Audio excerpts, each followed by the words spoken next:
دا د چړیا او د هغې د دوو بچو کیسه ده چې عبرتناکه سبق لري. په یو ځنګل کې رانو چړیا او د هغې ملګري ګوري چړیا یو خواږه میوه پیدا کوي.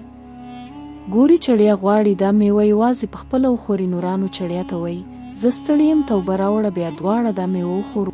رانو چړیا اوبو پسې ځي، ګوري چړیا ژر میوه خوري او پټه شي.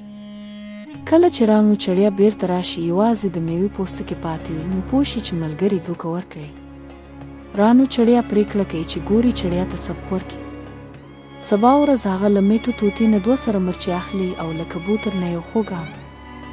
رانو چړیا مرچې د ام د نه پټوي او ګوري چړیا ته ورکوي. ګوري چړیا چې ام وخوري خوله یې سوځي او ژاړي. طوطي بیا شکر ورکوي، خو شکر کې هم مرچې وي، نو ګوري چړیا لا نور هم سوځي. په پای کې ګوري چړیا پوه شي چې دوکه ورکول غلط کار دی او ژمنه کوي چې بیا به هیڅکله ملګرو ته دوکه نه ورکوي. ټول مرغان پرې خاندي او سبق ترې اخلي چې د نورو حق خوړل او فریب ورکول تل بیرته تاوان لري.